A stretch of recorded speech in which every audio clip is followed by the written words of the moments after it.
यह मौत का खेल आखिरकार अपने समापन पर पहुंच गया है, सभी को आश्चर्यचकित करते हुए। अंतिम विजेता वह होगा। अंतिम स्तर के नियम बेहद सरल और क्रूर हैं।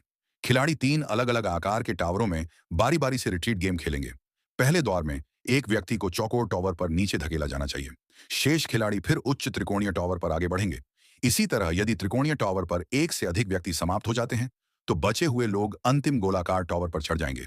यदि समय सीमा के भीतर कोई भी समाप्त नहीं होता है, तो टावर पर सभी लोग मौत का सामना करेंगे। खेल अभी आधिकारिक रूप से शुरू नहीं हुआ है, लेकिन अधिकांश खिलाड़ियों ने पहले ही नंबर 426 पर अपनी उंगलियां उठा दी हैं। वह मास्टर जिसने उन सभी को बचाया। तनावपूर्ण टकराव के बीच एक लड़का जो मतिभ्रम से गुजर रहा था, अचानक पागल हो गया।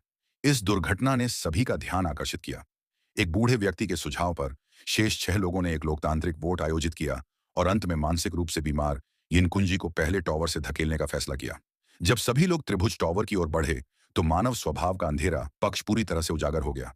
उन्होंने वास्तव में अपना लक्ष्य ईगल मदर नंबर 22 पर बनाया, जो अपनी मां के स्थान पर बच गई थी। यहां तक कि बच्चे के जैविक पिता ने भी पक्ष में मतदान किया।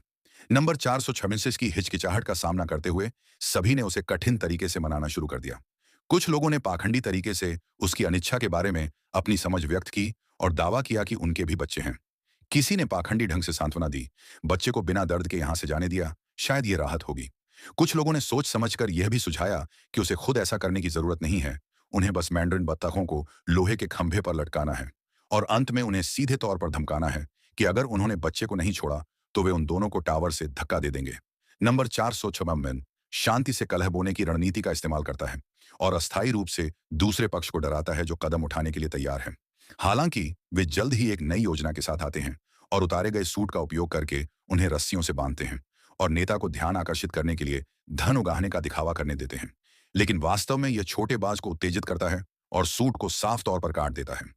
तनावपूर्ण टकराव के महत्वपूर्ण क्षण में स्थिति अचानक नाटकीय रूप से पलट जाती है और बच्चा पैदा होता है। जो शुआई बिना किसी चेतावनी के उसने अपने साथी को एक गहरे गड्ढे में धकेलने के लिए लोहे की छड़ का इस्तेमाल किया। हालांकि उसने नंबर 456 के साथ एक अस्थायी गठबंधन बनाया। इस समय त्रिभुज टावर पर उनके बिना केवल 5 मशीनें थीं। अन्य ने जल्दी से पक्ष बदल लिया। उनमें से बूढ़े आदमी ने अचानक हमला किया और अपने एक साथी को जमीन पर गिरा दिया। उसने उसे बेहोश करने का प्रस्ताव रखा। हालांकि नंबर 456 अपने हाथ में खंजर लेकर एक ट्रांस में आगे आया और जोर देकर कहा कि जीवन और मृत्यु का फैसला निष्पक्ष ड्रॉ से होना चाहिए। जो लोग बहुत पहले अपनी मानवता खो चुके थे, वे इस पर कैसे सहमत हो सकते थे? उन्होंने तुरंत नंबर 456 और श्याओ शुआई पर एक आश्चर्यजनक हमला किया।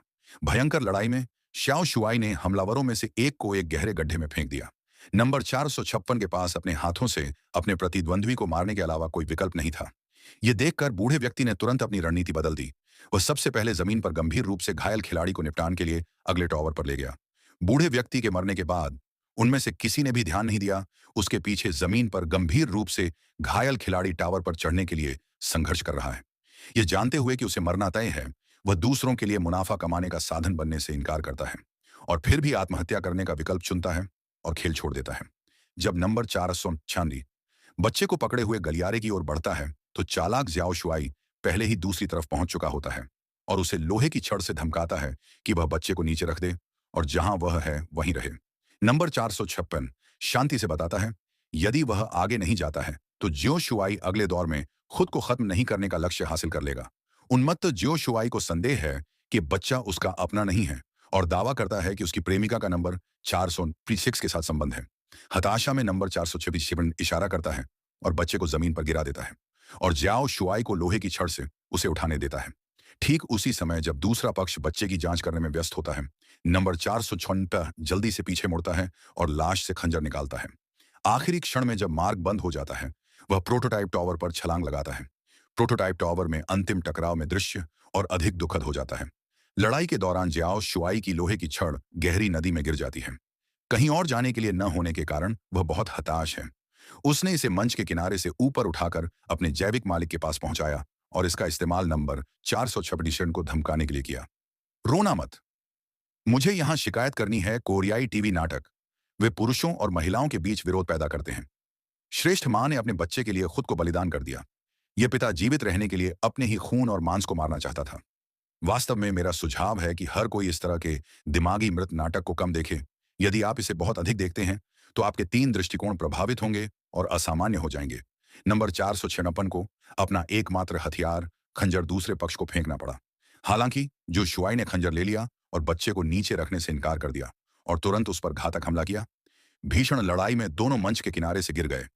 456 ने अप्रतिरोध्य स्टील बार को पकड़ लिया, जबकि ज्याओ शुआई ने अपने सूट को कसकर नीचे खींच लिया।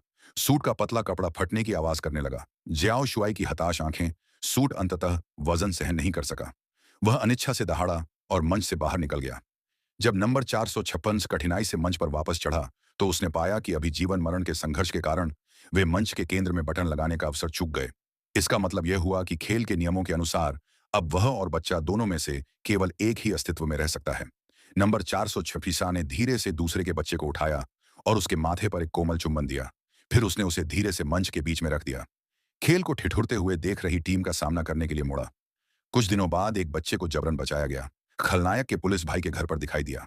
बच्चे के बीमा में एक बैंक कार्ड था। वह चेक करने के लिए एटीएम गया। स्क्रीन पर 46.6 बिलियन चीनी युआन का बैलेंस दिखा। उसे यह जानकर आश्चर्य हुआ कि यह वास्तव में घातक खेल के लिए कुल पुरस्कार राशि थी। उसी समय खलनायक व्यक्तिगत रूप से संयुक्त राज्य अमेरिका गया और नंबर 456 की बेटी को ढूंढ लिया। यह सुनकर कि उसके निकम्मे पिता के पास उसे देने के लिए कुछ है, लड़की को घिन आई और उसने कहा कि उसे इसकी जरूरत नहीं है। जब तक खलनायक ने नहीं कहा कि उसके पिता मर चुके हैं, तब तक लड़की ने अनिच्छा से बॉक्स स्वीकार नहीं किया। पीछे का हिस्सा खोला। चुपचाप खून से सना नंबर 456 ड्रेस और वही बैंक कार्ड एयरपोर्ट के रास्ते में रख दिया। खलनायक ने गलती से एक दिलचस्प दृश्य देख लिया। सड़क की गलियों में एक छींकने वाली महिला एक बेघर आदमी के साथ पारंपरिक पिक्चर कार्ड गेम खेल रही। ऐसा लगता है कि यह विकृत खेल संस्कृति दुनिया के हर कोने में वायरस की तरह फैल गई है।